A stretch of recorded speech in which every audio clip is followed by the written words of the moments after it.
जय हिंद दोस्तों, मैं Mohammad Mateen modern classes YouTube channel पर आपका स्वागत है। दोस्तों आइए हम चर्चा करने जा रहे हैं 20 प्रश्नों का संग्रह लेकर आए हैं। दोस्तों इसमें हम बात जानेंगे जैव विविधता के बारे में। तो पहला प्रश्न देखते हैं दोस्तों, ध्यान से देखिएगा आप लोग। प्रश्न एक है, जैव मंडल में पृथ्वी के धरातल पर किन क्रियाओं को शामिल किया जाता है। दोस्तों अब बात कर रहा है कि जैव मंडल में, जैव मंडल का मतलब जीवों का वह मंडल जो धरातल पर कौन सी क्रियाओं को शामिल की, कौन कौन सी क्रिया हैं जिनको हम शामिल करते हैं और उसको हम जैवमंडल बोलते हैं। तो ए है जैविक क्रियाएं, तो दोस्तों केवल जैविक क्रियाएं तो होंगी नहीं। बी है अजैविक क्रियाएं, सी यानी स जैविक और अजैविक क्रियाएं, द है संसाधनों का। तो दोस्तों याद रखिएगा, जब भी कभी जैवमंडल की बात करें तो जैवमंडल में जैविक एवं अजैविक दोनों क्रियाएं होती हैं दोस्तों, ठीक है ना। इसका आंसर क्या हो जाएगा, स। आइए जरा से व्याख्या देखते हैं। जैवमंडल के धरातल और पाए जाने वाले जैविक और अजैविक घटकों की परस्पर जटिल क्रियाओं का परिणाम होता है। इन घटकों को इन्हीं पारस्परिक जटिल क्रिया प्रतिक्रिया का अध्ययन पारिस्थितिकी विज्ञान में किया जाता है।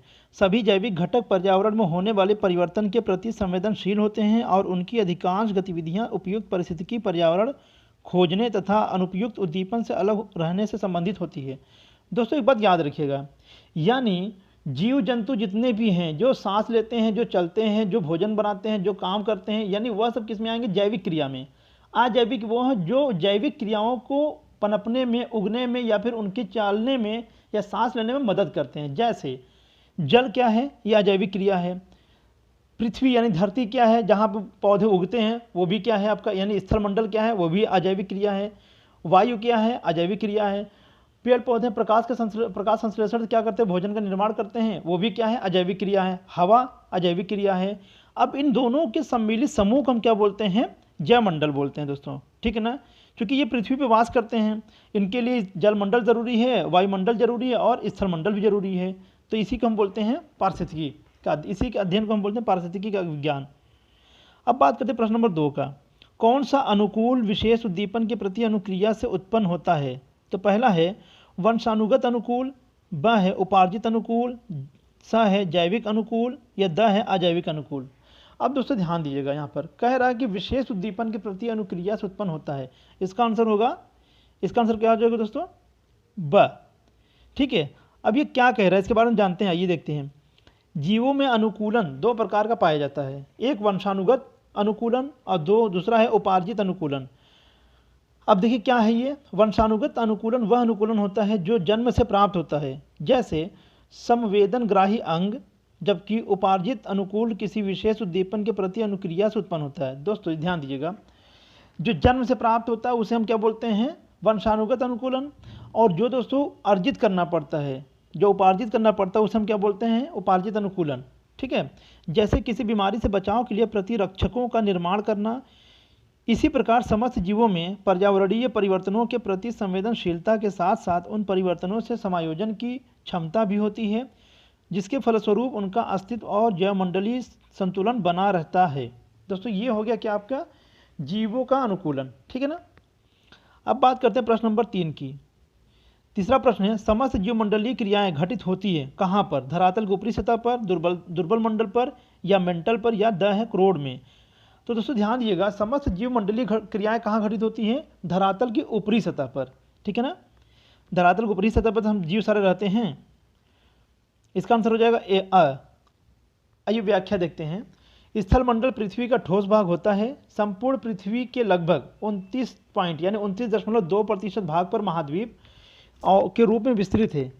इसकी ऊपरी सतह असंगठित मिट्टी से निर्मित है, जिसके नीचे चट्टानें पाई जाती हैं, किंतु जीवमंडल की दृष्टि से पृथ्वी के धरातल की ऊपरी सतह बहुत महत्वपूर्ण है, क्योंकि सभी जीवमंडल स्थल मंडल पर प्राप्त मिट्टी से ही पोषण प्राप्त करते हैं। अब ध्यान दीजिएगा, कह रहा है कि स्थल मंडल का ठोस भाग है जो 29.2% भाग पर फैला हुआ है। और दोस्तों एक चीज़ याद रखिएगा, जो भी जीव जंतु होते हैं कहाँ पर होते हैं, इसके स्थल मंडल पर ही वास करते हैं। इसका मिट्टी जो है क्या करता है, पोषण प्राप्त करता है, यानी पोषण से, मिट्टी से कैसे पोषण प्राप्त करते हैं हम लोग, मिट्टी से ही कोई पौधा उगेगा, यानी मिट्टी में गाड़ा जाएगा, मिट्टी में बो दिया जाएगा, पौधा उगेगा, चाहे गेहूं का हो, चाहे बांस का हो, चाहे टमाटर हो, चाहे किसी भी चीज़ का हो, तो उगेगा तो हमारे लिए पोषण ही तो है। वो पोषण नहीं मिलेगा तो हम लोग जीवित नहीं रह पाएंगे। प्रश्न नंबर 4, शरीर की ऑक्सीजन और हाइड्रोजन की आवश्यकताओं की पूर्ति किससे होती है। तो दोस्तों पहला है पहला क्या है दोस्तों, जल से, ब है सूर्य से, स है जैविक घटकों से, और द है पृथ्वी की भौतिक संसाधनों से। इसका आंसर क्या हो जाएगा दोस्तों, ध्यान दीजिएगा, इसका क्या आंसर हो जाएगा, इसका आंसर हो जाएगा जल से। अब ध्यान दीजिए कैसे, देखिएगा इसका आंसर क्या हो जाएगा, जल से, यानी ए आंसर हो जाएगा ध्यान दीजिए कैसे, संपूर्ण पृथ्वी के 70.8% भाग पर महासागर विस्तृत है। यदि इसमें नदियां, तालाबों व अन्य जलीय स्रोतों को भी सम्मिलित कर लिया जाए तो पृथ्वी सत्ता का लगभग 72% क्षेत्र जल से ढका है, जिसे जलमंडल कहते हैं। शरीर की ऑक्सीजन और हाइड्रोजन की आवश्यकताओं की पूर्ति जल से होती है। आप देखिए दोस्तों, बड़ा इंपॉर्टेंट चीज़ है, यहाँ पर कह रहा है कि जिसे जलमंडल कहते हैं, शरीर की ऑक्सीजन और हाइड्रोजन की आवश्यकताओं की पूर्ति भी जल से ही होती है। एक अनुमान के अनुसार पृथ्वी सतह पर लगभग 13,360 मिलियन क्यूबिक किलोमीटर जल उपलब्ध है, जिसमें 97% अर्थात 1320 मिलियन क्यूबिक किलोमीटर जल महासागर में है स्थित है। लगभग 30 मिलियन क्यूबिक किलोमीटर जल बर्फ के रूप में स्थित है। 1% से भी कम भूमिगत जल के रूप में उपलब्ध है। ठीक है ना, इसका मतलब समझिए पहले क्या कह रहा है। कहने का मतलब सीधा सा यही है कि हमारे पृथ्वी पे 70.8% भाग पर जल है, 29.2% पर क्या है, स्थल है। ठीक है, अब दोस्तों यही सब ऑक्सीजन क्या होता है, ये जो जब पौधे इसको हाइड्रोजन के रूप में लेते हैं तो हमको क्या देते हैं, ऑक्सीजन के रूप में लेते हैं। यानी जल हमेशा इसके लिए महत्वपूर्ण होता है, हमारे शरीर के ऑक्सीजन के लिए। पांचवा है, ऑक्सीजन और नाइट्रोजन गैस कितने किलोमीटर की ऊंचाई के बाद लगभग लुप्त हो जाते हैं। 50 किलोमीटर, ब है 20 किलोमीटर, स है 140 किलोमीटर, द है 150 किलोमीटर। दोस्तों याद रखिएगा कि जो नाइट्रोजन है हमारे वायुमंडल में सबसे अधिक पाया जाता है, और उसके बाद जो पाया जाता है दूसरे नंबर पर ऑक्सीजन पाया जाता है, तीसरे नंबर पर कार्बन डाइऑक्साइड या अन्य गैस पाए जाते हैं। अच्छा ध्यान दीजिएगा, इसमें जो आंसर होगा वो हो जाएगा 140 किलोमीटर। ठीक है ना, 140 किलोमीटर। अब ज़रा व्याख्या देख लेते हैं। वायुमंडल की गैसों में सबसे अधिक मात्रा नाइट्रोजन का है 78%। दोस्तों यहाँ पर 78% दिया हुआ है, लेकिन ये होता है 78.2%, 78.07%, और ऑक्सीजन 21% दिया है, तो ये 20.93% होता है। शेष एक में अन्य गैस जैसे कार्बन डाइऑक्साइड, नियान, आर्गन, ओजोन और गैसें आती हैं। ठीक है ना, ये इसकी व्याख्या हो गया। आदि सम्मिलित है कि परीक्षण से प्राप्त हुआ है, ज्ञात हुआ है कि जो मंडल में 50 किलोमीटर की ऊंचाई तक वायुमंडलीय गैसों के प्रतिशत अनुमान में भिन्नता आती जाती है, भारी एवं सघन जैसे कार्बन डाइऑक्साइड गैस केवल 20 किलोमीटर की ऊंचाई तक ही पाई जाती है। ऑक्सीजन और नाइट्रोजन गैस भी 140 किलोमीटर की ऊंचाई के बाद लगभग लुप्त हो जाती हैं। 150 किलोमीटर की ऊंचाई के बाद केवल हाइड्रोजन गैस महत्वपूर्ण गैस के रूप में पाई जाती है।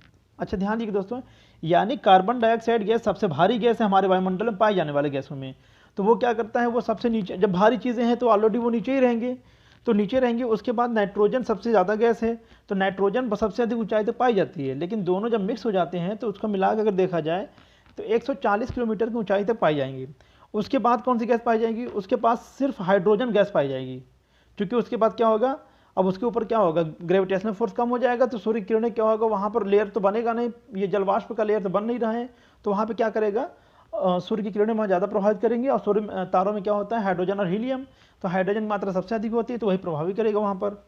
ठीक है, ये रहा हमारा पांचवा प्रश्न। आइए देखते हैं छठा प्रश्न को। प्रकाश संश्लेषण की क्रिया के लिए महत्वपूर्ण गैस है। दोस्तों प्रकाश संश्लेषण की सबसे महत्वपूर्ण गैस कौन सा है, ए है oxygen, B carbon dioxide, C hydrogen और द नाइट्रोजन।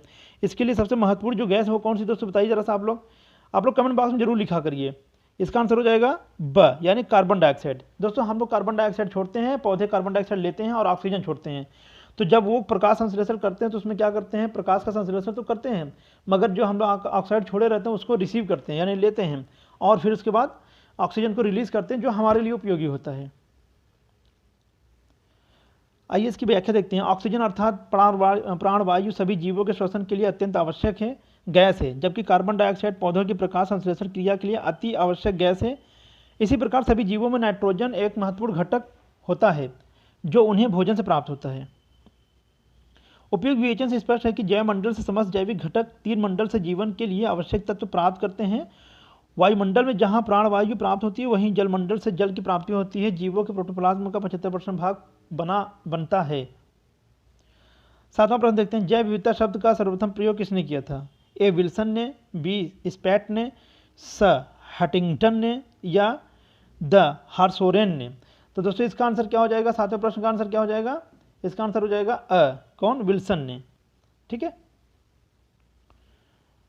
तो किसी प्राकृतिक प्रदेश में उपलब्ध जीव जंतु और पादपों की जातियों की संख्या को जैव विविधता कहा जाता है। जैव विविधता शब्द का प्रयोग सर्वप्रथम अमेरिकी कीट वैज्ञानिक विल्सन ने 1986 में, जिसे बाद में संकल्पना के रूप में अन्य वैज्ञानिकों एवं पर्यावरणवादियों ने अपनाया था। दोस्तों अब बात करते हैं जैव विविधता की। जैव विविधता है क्या?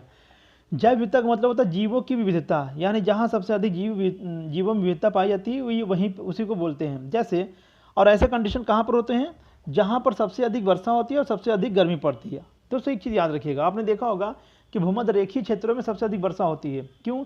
क्योंकि वहाँ पर गर्मी ज़्यादा पड़ती है। जब गर्मी ज़्यादा पड़ेगी, जाहिर सी बात है, तो वहाँ का स्थान तपेगा तो क्या होगा, जल को वाष्पित करेगा, यानी जल वेपराइज होगा, भाप बनेगा, भाप बन कहाँ जाएगा, आकाश में जाएगा, बादल बनेगा तो फिर क्या होगा, वर्षा होगा। तो यही होता है जैव विविधता। और जब वर्षा होगा तो वहाँ क्या होगा, ढेर तरीके की वैरायटी की क्या वनस्पतियाँ उगेंगी, वनस्पति उगेंगी, तो वहाँ पर ढेर सारे जीव जंतु जाते हैं। पहले पशु पक्षी जाएंगे, पक्षियाँ जाएंगी, फिर उसके बाद वहाँ पशुएं जाएंगे।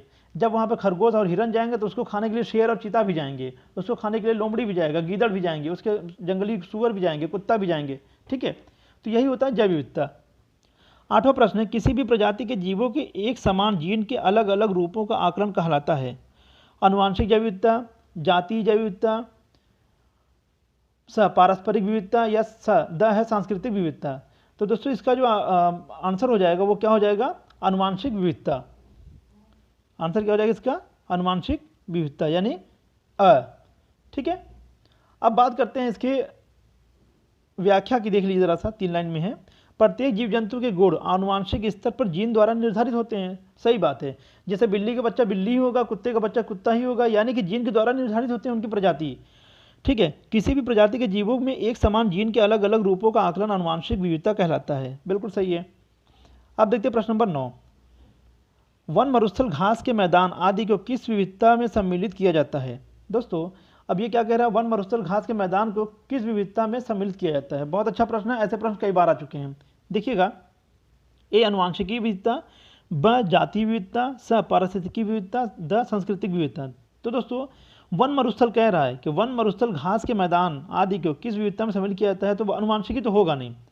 ब है जातीय विविधता, जातीय विविधता नहीं होगा। हाँ, स है पारिस्थितिकी विविधता, तो यहाँ पर क्या हो जाएगा, पारिस्थितिकी विविधता, ये सही है। आइए व्याख्या देखते हैं। स किसी क्षेत्र में प्राकृतिक वासियों की विविधता, जैसे वन मरुस्थल घास के मैदान आदि को पारिस्थितिकी विविधता कहते हैं। पारिस्थितिकी विविधता में एक पोषण स्तर से दूसरे पोषण स्तर में ऊर्जा स्थानांतरण, संतुलित खाद्य जल और खनिज पदार्थों चक्रीकरण की प्रक्रिया संबंधित होती है। ठीक है, इसका आंसर हो जाएगा स। आइए दोस्तों 10वां प्रश्न देखते हैं। भारत देश में लगभग कितने प्रतिशत भाग पर पादप प्रजातियां पाई जाती है। 8%, ब 12%, स 2.5%, द है 6.5%। तो दोस्तों इसका जो आंसर हो जाएगा वो हो जाएगा 8%। क्या प्रश्न कह रहा है, भारत देश में लगभग कितने प्रतिशत भाग पर पादप प्रजातियां, यानी पौधों की जो प्रजातियां हैं वो कितना प्रतिशत पाया जाता है, तो केवल 8% पर। इस बात को ध्यान रखिएगा दोस्तों, ठीक है ना। आइए इसकी व्याख्या देखते हैं, कुछ आपको और ज़्यादा इन्फॉर्मेशन मिल जाएगा। संपूर्ण धरातल का लगभग 2.4% भूभाग हमारे देश में स्थित है, जबकि यहाँ विश्व की 6.5% जीव प्रजातियों को 8 पादप प्रजातियां पाई जाती है। इसलिए हमारा देश विश्व के 12 विशाल जैविक विविधता वाले देशों में से एक है। अभी तक देश की लगभग 70% भौगोलिक क्षेत्रफल के सर्वेक्षण के बाद यहाँ 46,000 पादप प्रजातियां और 81,000 जीव प्रजातियों का वर्गीकृत किया जा चुका है। दोस्तों एक चीज़ याद रखिएगा कि हमारे भारत का जो क्षेत्रफल है उसका क्षेत्रफल है 32,87,263 वर्ग किलोमीटर। तो ये संपूर्ण क्षेत्रफल यानी पृथ्वी का जो क्षेत्रफल है 51,66,100 वर्ग किलोमीटर, संपूर्ण क्षेत्रफल का 2.5% है, यानी 2.4% है। उसमें भी 6.5% जीव प्रजातियों का है, 8% पादप प्रजातियां हैं पाई जाती हैं, और विशाल जैविक विविधता वाला देश माना जाता है, यानी 12 जैविक विविधता वाले देशों में भारत भी मेरा है। सबसे ज़्यादा जैव विविधता कहाँ पाया जाता है, ब्राज़ील में। ठीक है, और दोस्तों 70% भौगोलिक क्षेत्रफल के सर्वेक्षण के बाद यहाँ पर 46,000 पादप प्रजातियाँ हैं और 81,000 जीव प्रजातियों का वर्गीकृत किया जा चुका है। ठीक है दोस्तों, ये तो रहा मेरा आज के 10 प्रश्न जैव विविधता से लेकर दोस्तों, और आगे चल के ऐसे ही हम 10 प्रश्न और लेके आएंगे। लेकिन दोस्तों ये देखिए कितना इंपॉर्टेंट प्रश्न है, किस तरीके से प्रश्न पूछा जाता है। ठीक है ना, मिलते हैं अगली वीडियो में। जय हिंद, जय भारत।